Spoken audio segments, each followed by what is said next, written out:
నమస్తే అండి అందరికీ. నేను మీ Madhavi Krishna. Welcome to my channel Madhavi Krishna's Navarasa Kathamalika Telugu audio stories. వింటూనే ఉండండి విభిన్నమైన నవరసాలు ఒలికించే అందమైన కథలని. తర్వాత ఎవరు? డిటెక్టివ్ సూర్య మొదటి కేసు, రెండవ భాగం.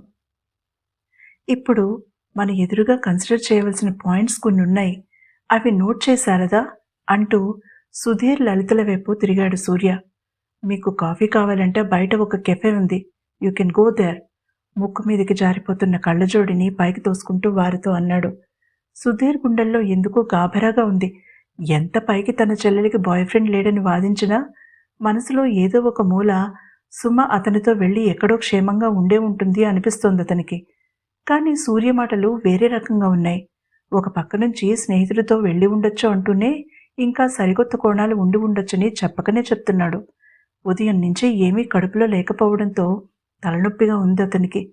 అది గ్రహించే సూర్య తమకి బ్రేక్ ఇచ్చాడని అర్థమైంది అతనికి. ఒక్క క్షణం కళ్ళు మూసి తెరిచాడతను. నెమ్మదిగా లేచి నిలబడ్డాడు.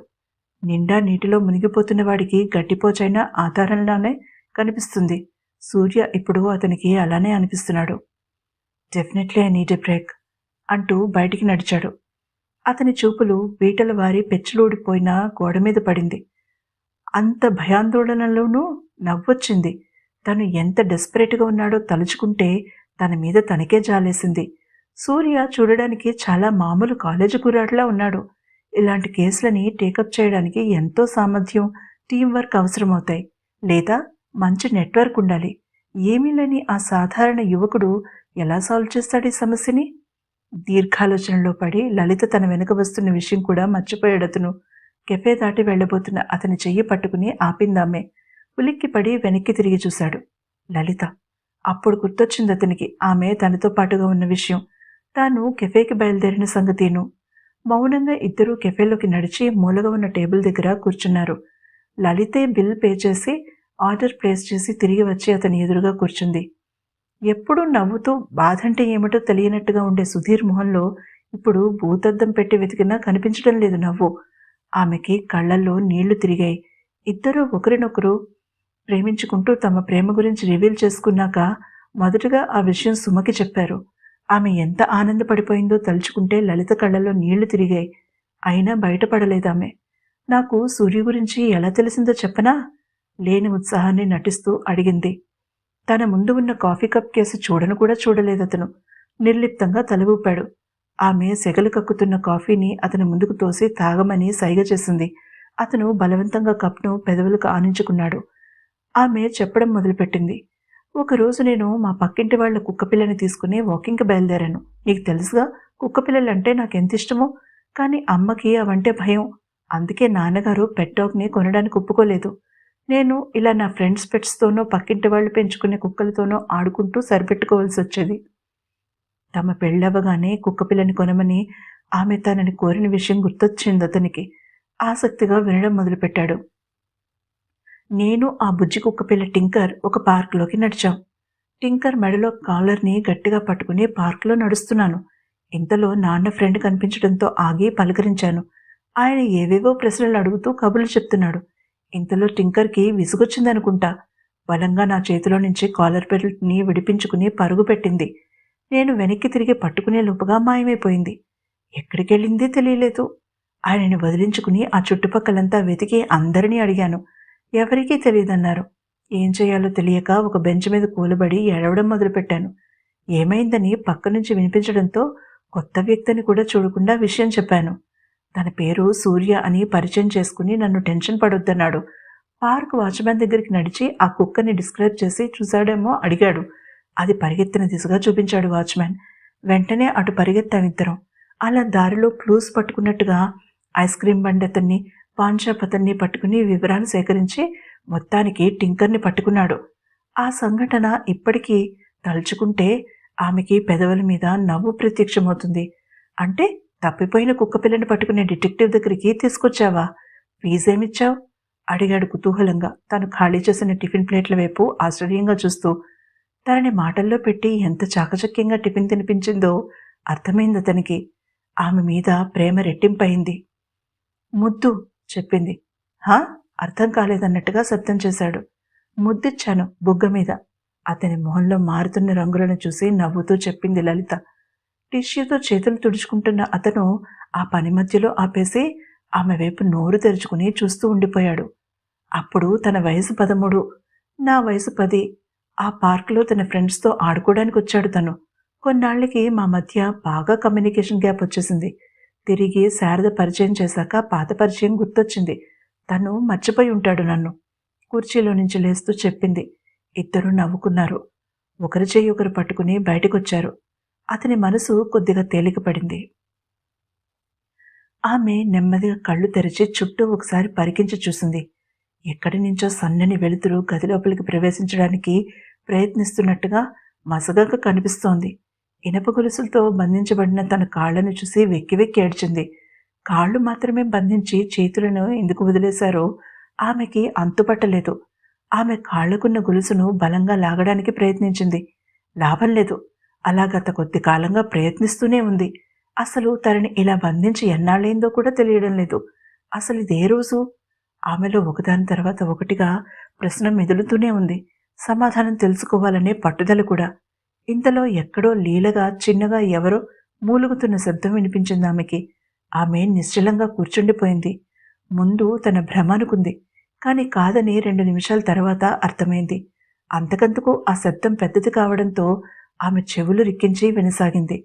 తను కాకుండా వేరే ఎవరో కూడా బంధించబడి ఉన్నారని అర్థమైంది ఆమెకి. కట్లు తెంచుకుని పారిపోవాలని చూసే జంతువులా అతి భయంకరంగా ఉన్నాయి ఆ మూలుగులు. వింటున్న ఆమెకి చెమటలు పట్టేశాయి. భయంతో గుండె ఆగిపోయినంత పనయింది. హఠాత్తుగా నిశ్శబ్దం ఆవరించడంతో ఆమెకి అక్కడ ఏం జరుగుతోందో తెలియలేదు. అసలు ఇదేం ప్రదేశం? ఏం జరుగుతోంది ఇక్కడ? ఎవరైనా మనుషుల మీద ప్రయోగాలు చేస్తున్నారా? ఆలోచిస్తుండగానే ఆమెకి స్పృహ తప్పింది. భయంతోనూ సరైన ఆహారం లేకపోవడం వలన. సూర్య చాలా సీరియస్గా ఆలోచిస్తున్నాడు. అతనికి ఇది ఎందుకో సామాన్యమైన కేసు అనిపించడం లేదు. సాధారణంగా ఆడపిల్లలు మిస్ అయిన 4 రోజుల్లోపు పట్టుకోగలగాలి. లేకపోతే ఇక కనుక్కోవడం అసాధ్యమైపోతుంది, వాళ్ళు జీవించి ఉంటే గనక. ఇంతవరకు సుమ కేసులో ఎటువంటి ప్రోగ్రెస్ లేదు. అయితే ఆ అమ్మాయిని దేశమైనా దాటించి ఉండాలి, లేక ఎక్కడైనా బంధించి ఉండాలి. ఎందుకో సుమ చనిపోయి ఉంటుందనే ఆలోచన సూర్యకి నచ్చలేదు. అన్ని పాసిబిలిటీస్ గురించి తీవ్రంగా ఆలోచించసాగాడు. ఎదురుగా సుధీర్ లలితలు కూర్చున్నారని కానీ, వారు తను చెప్పబోయేదాని గురించి ఆత్రంగా ఎదురు చూస్తున్నారని కానీ అతను పట్టించుకోలేదు. అసలు అతను ఈ ప్రపంచంలోనే లేనట్టుగా కళ్ళు మూసుకుని కుర్చీ చేతి మీద తన మోచేతిని ఆనించి చేత్తో ఎడమ చేతి వైపు కణతను రుద్దుకుంటూ ఉండిపోయాడు. సుధీర్ నోరు తెరవబోయేంతలో శారద తల అడ్డంగా ఊపింది. చేసేది లేక మౌనం వహించాడతను. సుమ ఆ రాత్రి ఎప్పటిలా తెలిసిన ఆటో ఎక్కలేదు.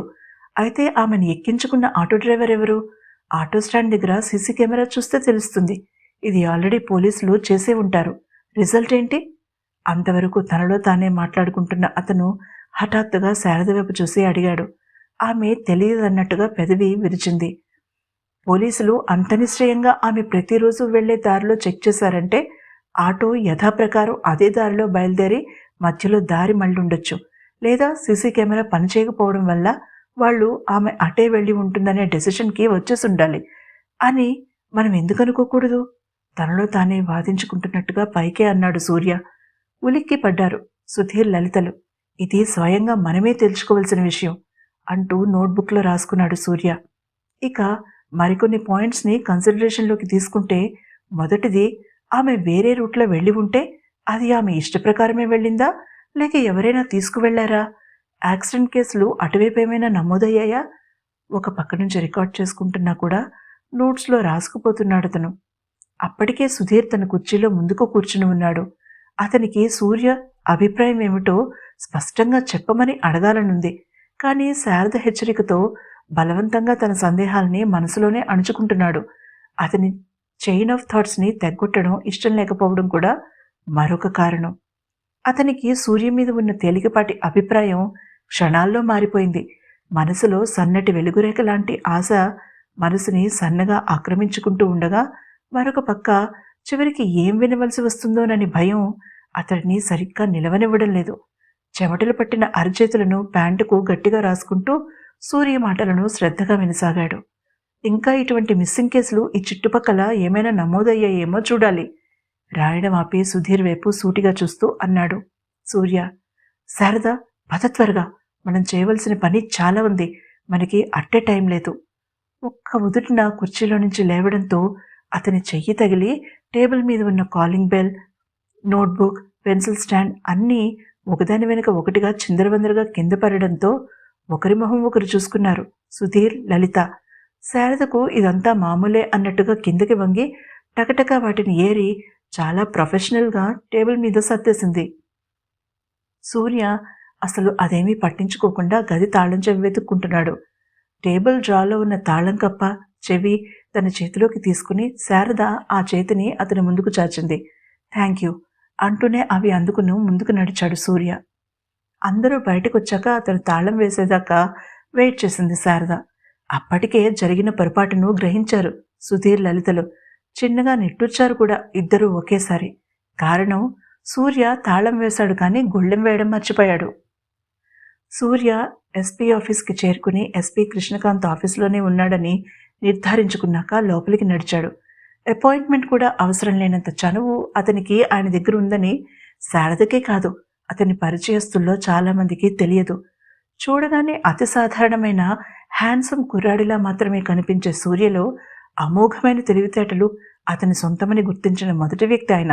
తన పాప కుక్కపిల్ల తప్పిపోతే ఒక 13 ఏళ్ల కుర్రాడు వెతికి తీసుకువచ్చిన తీరు తమ పక్కింటి 10-12 ఏళ్ల పాప ఎక్సైటింగ్గా వివరిస్తుంటే ఒక మూలగా ముక్కు మీదకి జారిపోతున్న కళ్ళజోడును పైకి తోసుకుంటూ సిగ్గుపడుతూ నిలబడిన అతన్ని మర్చిపోలేదు 30 ఏళ్ల కృష్ణకాంత్.